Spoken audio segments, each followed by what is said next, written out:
El mundo nos parece un lugar cada vez más incierto, y las herramientas cuantitativas que tan bien nos sirvieron en la segunda mitad del siglo XX últimamente nos han fallado con demasiada frecuencia.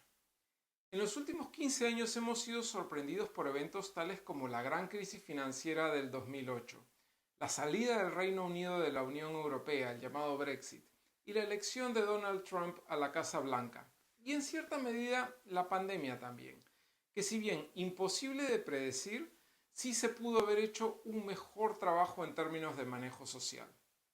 ¿Qué otras herramientas nos pueden ayudar en el siglo XXI? Hola, soy Miguel. Bienvenidos a nuestro canal Ideas para Evolucionar. En su libro Anthrovision, Gillian Tett, editora en jefe del prestigioso Financial Times, nos propone utilizar lo que ella llama la antrovisión, que no es otra cosa que mirar el mundo a través de los ojos del antropólogo, es decir, cuestionando lo obvio y preguntando por qué las cosas son como son. Según Tett, el mundo moderno y su inmensa capacidad para copiar y analizar datos nos permite tener una vista de pájaro como nunca antes la habíamos tenido.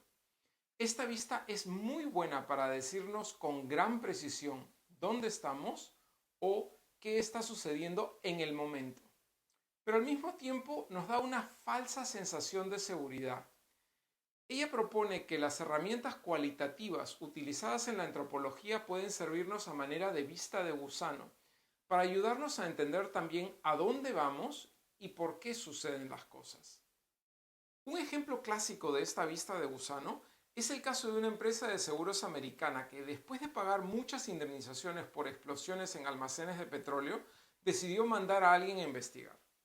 Este investigador convivió con los almaceneros y descubrió que muchos fumaban en las áreas donde se guardaban los barriles vacíos, sin darse cuenta que estos espacios estaban llenos de gases altamente inflamables. Bastó con obligar a las empresas aseguradas a poner carteles de no fumar en las áreas con barriles vacíos y las indemnizaciones bajaron dramáticamente. La convivencia con los almaceneros pudo descubrir por qué se daban las explosiones, mientras que el análisis de la data de los pagos no. Según la autora, la antropología y por ende la antrovisión descansan sobre tres pilares fundamentales. El primero, reconocer que toda cultura es extraña para las demás culturas. Es decir, que en una era de gran intercambio comercial y financiero, en la que las personas viajan entre culturas y se comunican con gran facilidad, necesitamos cultivar empatía para aquellos distintos a nosotros. Digo distintos porque la mayoría de las veces es más lo que nos une que lo que nos separa, pero la mente está entrenada para enfocarse en las diferencias. Considera que para el hombre de la sabana sobrevivir dependía de estar atento a aquello que era distinto, como por ejemplo las marcas en el piso, el pasto que se mueve, un arbusto que tiene una rama rota. Asimismo, debemos aprender a valorar la diversidad no solo como un tema de higiene moral, sino como la fortaleza que se puede obtener cuando se crea un ambiente en el que todas las voces pueden ser escuchadas atentamente y sin prejuicios. El origen de esta fortaleza reside en la aplicación del segundo pilar, que es haz lo extraño familiar y lo familiar extraño. Escucha y considera seriamente los puntos de vista diferentes a los tuyos, no importa qué tan extraños te parezcan. La idea aquí no es solo crear empatía y tener la capacidad de ver a otros tal como son, sino también de poder verte a ti mismo tal cual tú eres, sin filtros. Podríamos decir entendernos mejor. Recuerda también que todo aquello que es muy familiar no es cuestionado y que, por ende, termina por volverse invisible. Finalmente, el tercer pilar, busca los puntos ciegos de otros y los tuyos propios. Todos tenemos sesgos, asumimos rápidamente y tenemos mapas mentales heredados de nuestro círculo social. Si bien estos nos hacen más eficientes, esta eficiencia se logra a través de automatismos que nos generan puntos ciegos. Recuerda que las suposiciones menos cuestionadas son probablemente aquellas que más deberían ser cuestionadas. Creo que el primer pilar se explica por sí mismo. Y el tercero está en buena parte explicado en La trampa de la inteligencia de David Robson. En tal sentido, en este resumen voy a enfocarme en el segundo pilar. Haz lo extraño familiar y lo familiar extraño. Empecemos por la primera parte del segundo pilar. Haz lo extraño familiar. En el 2018, el presidente de uno de los países más poderosos del mundo se refirió a países como Haití y algunos países africanos como países de mierda. ¿Se armó un revuelo? En cierta medida, esta reacción es reflejo de nuestra tendencia natural a separarnos de aquello que no nos es familiar, muchas veces justificando nuestra ignorancia con argumentos simplistas y comentarios peyorativos. Si bien cada quien tiene derecho a decidir qué hacer, la autora propone expandir nuestros horizontes a través de la observación detenida, buscando entender las diferentes facetas de la vida, como la economía, la tecnología, la salud, no solamente el aspecto cultural. No debemos caer en la trampa de asumir que nuestros puntos de vista se pueden traducir a otras culturas. Consideramos el caso del uso de cámaras con reconocimiento facial. En Estados Unidos, la gente considera que esta tecnología atenta contra su libertad, pues tiene el potencial de espiar a una escala nunca antes vista. Uno pensaría entonces que en China la gente estaría súper preocupada por estar bajo un régimen autoritario. Pues no.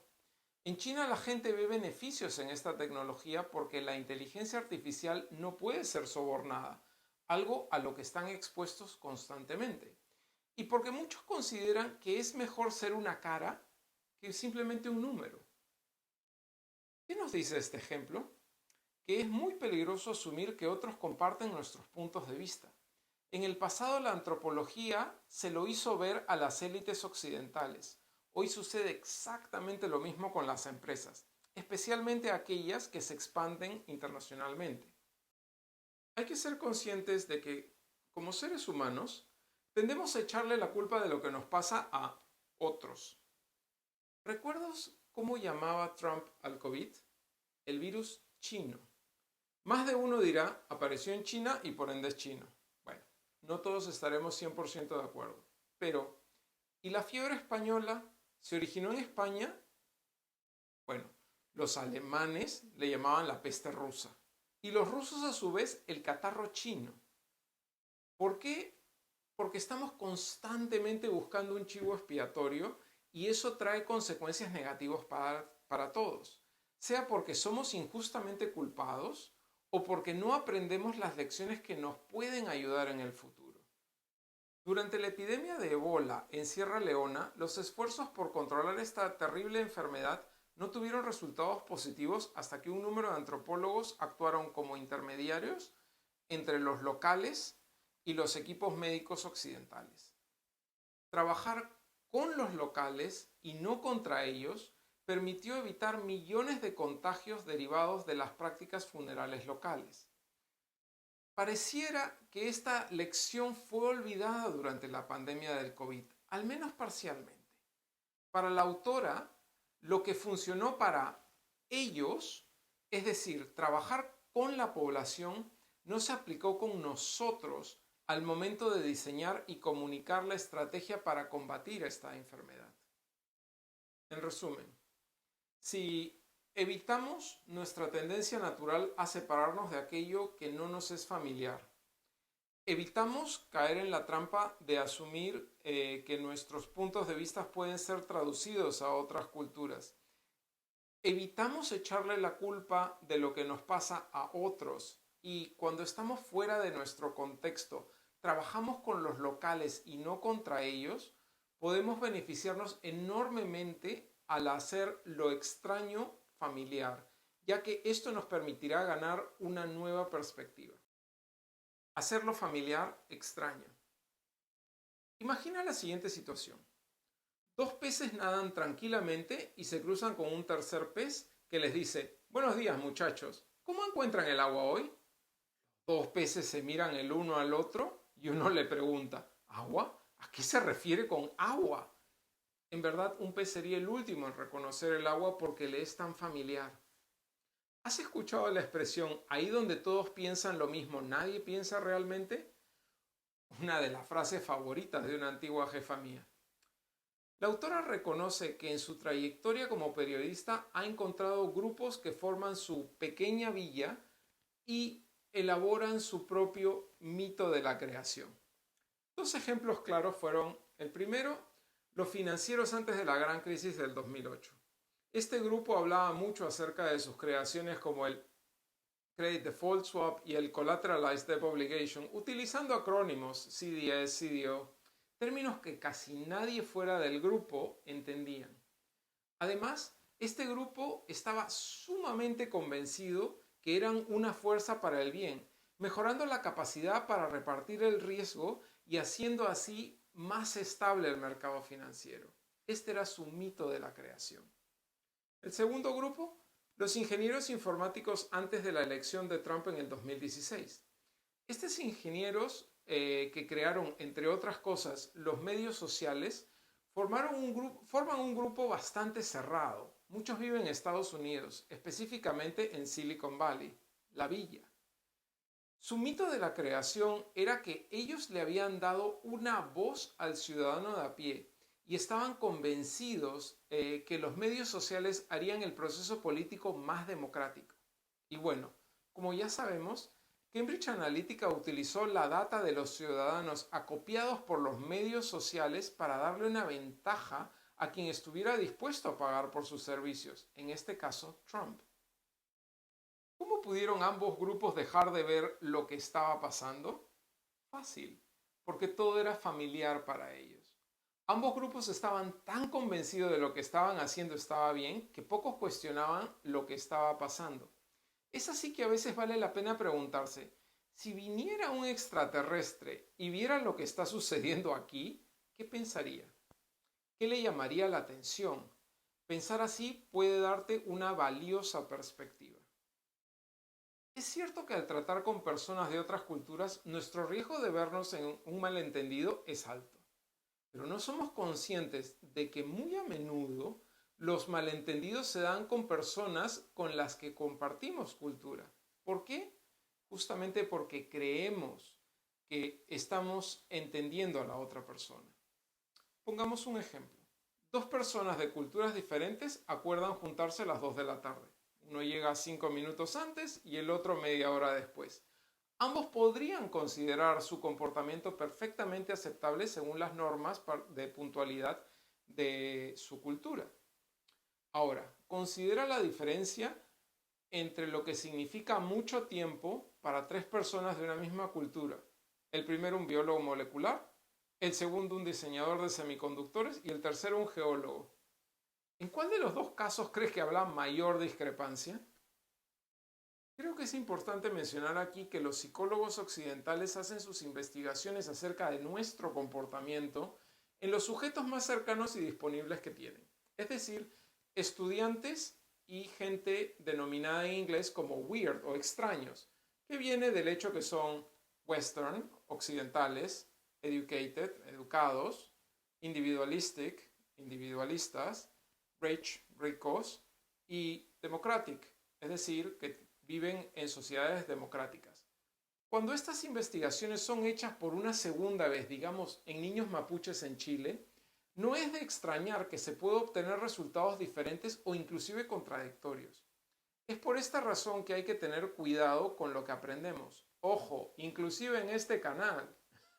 Y debemos preguntarnos si es que las conclusiones cambiarían si cambiamos el contexto cultural.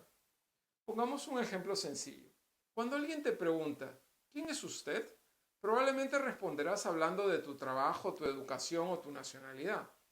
Pero si no fueses occidental, probablemente responderías, soy el hijo de fulano o el primo de mengano. Es decir, una respuesta relacionada a la comunidad en la que vives. ¿Ves cómo la lógica sin una consideración del contexto cultural te puede llevar a grandes equivocaciones? Así como puedes aprender de lo que se dice, también puedes aprender de lo que no se dice. Es decir, las cosas que no se discuten. Por ejemplo, en el caso de los financistas antes del 2008 y en el caso de Cambridge Analytica antes de la elección de Trump, pocos discutían los posibles riesgos porque ambas áreas iban más allá de la comprensión de la persona promedio. Debemos tener cuidado de no caer en la soberbia de creer que nuestra forma de ver el mundo y nuestros métodos para ser exitosos son los mejores en toda situación. Por ejemplo, comparemos a dos navegantes, por un lado uno europeo, por otro lado uno polinesio. El primero toma un mapa, ubica su posición, el destino y traza una ruta. Todo muy lógico, abstracto y definido desde el principio. El segundo, el polinesio, sale de su destino y según navega va acumulando conocimiento como las mareas, el viento, el olor, la fauna que aplica a través de su travesía. ¿Qué sucedería si el mapa era incorrecto? O si la tormenta nos saca de curso y no tenemos los instrumentos para ubicarnos en el mapa. Ignoramos visiones alternativas, como en este caso la visión polinesia, bajo nuestro propio riesgo.